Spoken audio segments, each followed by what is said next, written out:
The movie opens with a gigantic cruise ship glowing across the middle of the sea, completely covered in lights as over 2,000 passengers celebrate New Year's Eve. Music is blasting, people are dancing everywhere, and the entire ship feels alive. Everyone is enjoying the night. Right in the middle of the celebration, the ship's captain suddenly notices something strange ahead in the ocean, and his face instantly changes. A monster wave is racing straight toward the ship. The captain immediately tries turning the vessel away from the impact zone, and thankfully he manages to shift the ship's direction just in time. But the wave keeps charging toward them at terrifying speed. At the same moment, emergency alarms begin echoing across the ship. An officer rushes out and informs everyone that a massive wave is approaching. People start screaming, running in every direction, trying to understand what's happening. Seconds later, the enormous wave finally reaches the ship and completely swallows the entire cruise liner. The impact is brutal. The ship begins sinking beneath the water,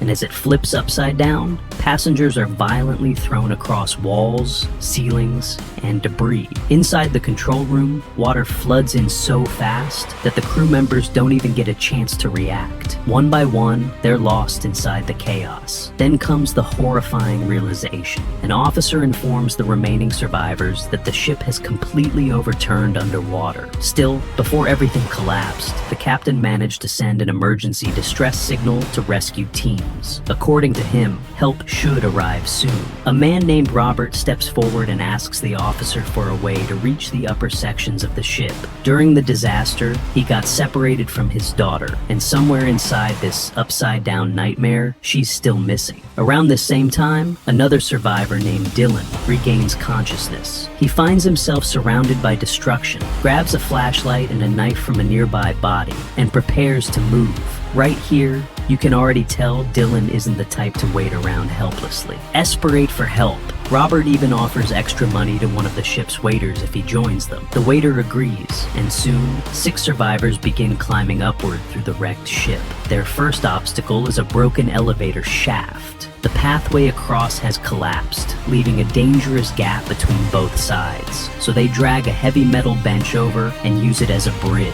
Dylan crosses first. Once he reaches the other side, he tries opening the next door, but it's jammed shut. With difficulty, he and Richard manage to climb upward toward another hatch, helping everyone across one at a time. But then, disaster strikes again. As Richard climbs, the metal bench suddenly slips away and crashes downward. Richard and the waiter end up hanging over the shaft just as the elevator below starts rushing upward toward them at full speed. Seeing the elevator seconds away from crushing them all, Dylan tells Richard to let the waiter go. Elsewhere inside the ship, Robert's daughter Jennifer is still trapped inside the disco club with a young man whose legs are pinned beneath part of the wreckage. Together, they manage to free him and continue searching for safety. And then, Robert finally reaches the club. Jennifer sees her father and instantly runs into his arms. They carefully move across a narrow support structure inside the damaged ship. Robert is about to cross when another survivor insists on going first, worried the others might abandon him.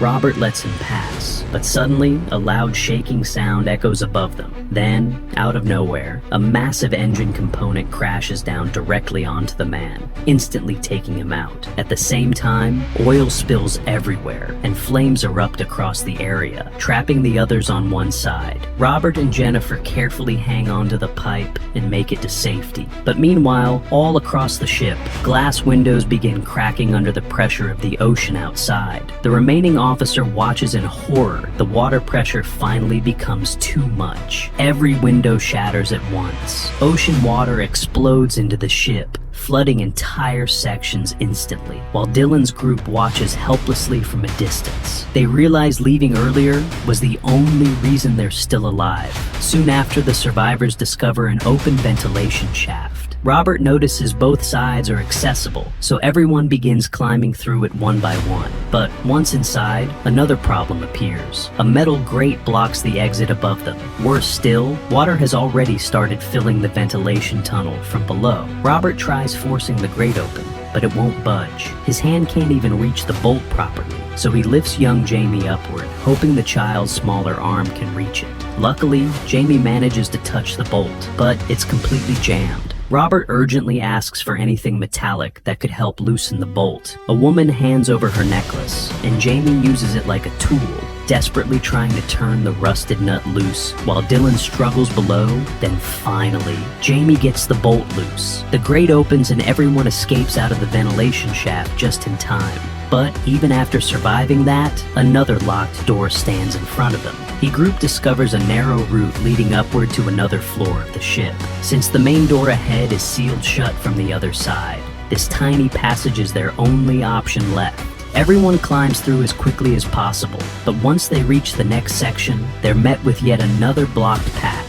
That's when Dylan finally lays out a desperate plan. He tells everyone this is their last chance to survive. According to him, the only way to open the sealed door ahead is by completely flooding the chamber they're standing in. Once enough water pressure builds up, the force should automatically blast the door open, allowing them to swim into the next tank section. Before they can even prepare, Jamie suddenly notices something terrifying. Water is already rushing upward toward them at incredible speed. Robert looks down, and his face drops instantly. The floodwater is shooting toward them. Without wasting another second, Dylan opens the water valve himself. Immediately, the chamber begins filling fast. Within moments, everyone is completely submerged underwater as the pressure rises around them. Then finally, the sealed door bursts open exactly like Dylan predicted, and the force of the water launches the survivors straight into the next flooded compartment. But they still haven't found a path to the surface. The entire group swims blindly through the dark underwater maze. But one young woman gets trapped behind. Her clothes snag onto a sharp wire underwater. While struggling to free herself, her head strikes against a jagged piece of metal nearby, and blood slowly spreads into the water. Richard notices her just in time and rushes back to help. He manages to drag her towards safety, but it's already too late. The group silently realizes they've lost another person. Now, only 7 survivors remain. They continue moving forward until they reach a huge pile of wreckage created by the ship's collapsing structure. Robert begins pulling pieces away after hearing what sounds like movement from the other side. For a moment, everyone thinks there might still be another survivor alive. But after clearing the debris, they discover it's only a swinging phone. That tiny spark of hope disappears instantly. Not long after, Dylan comes across a ship map. Studying it carefully, he realizes they now need to reach the ship's 3 massive ventilation fans. According to the map, that may be the only remaining route leading outside, so the group hurries there immediately. But when they arrive, the entire area is already flooded with water, and bodies are floating everywhere inside the corridor. Dylan stands frozen for a second, because every escape plan he's created so far keeps falling apart one after another. Robert walks over and sincerely thanks Dylan for saving everyone this far. Then quietly, he admits he no longer believes they're getting out alive. And right when the situation feels completely hopeless, the ship suddenly shakes violently. A huge explosion erupts somewhere nearby,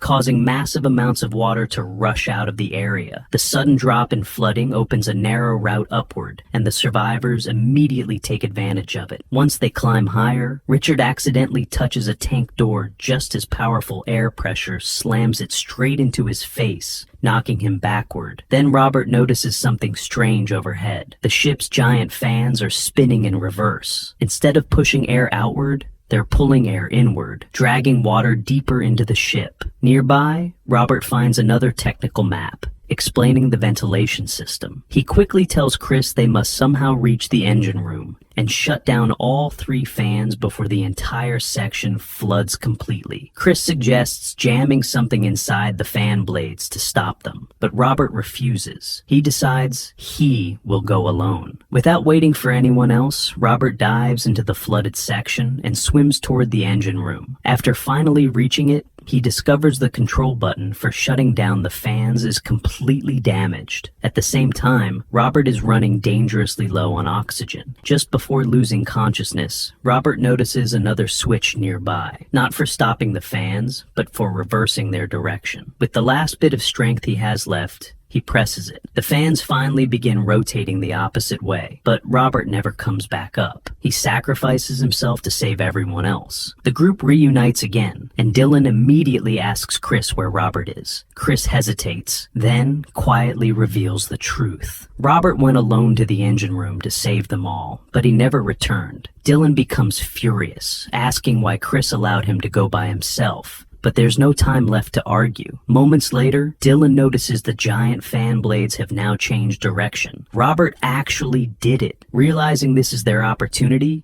Dylan tells Chris to hand him a nearby cylinder tank. Once he grabs it, he carefully waits for the right moment, then throws the cylinder directly into the spinning fan. A massive explosion tears through the machinery. The fan blades shatter apart instantly. One by one, the survivors begin climbing upward toward the opening. But Jennifer keeps waiting for her father, convinced he'll still come back somehow. She has no idea Robert is already gone. Then Chris gently tells her the truth. Robert sacrificed himself. Heartbroken, Jennifer has no choice but to move forward with the others. The remaining survivors finally crawl through the destroyed fan opening and leap out into the freezing ocean outside the ship. And unbelievably, rescue boats have already arrived nearby. Everyone climbs aboard as fast as they can. But suddenly, the massive overturned ship begins collapsing toward them. Panic explodes again. The survivors desperately row away from the sinking vessel, and seconds later, they turn around just in time to witness the gigantic cruise ship disappear beneath the ocean forever. Soon after, rescue helicopters arrive overhead. Dylan fires a flare gun into the sky, finally catching their attention, and the survivors are rescued from the sea at last.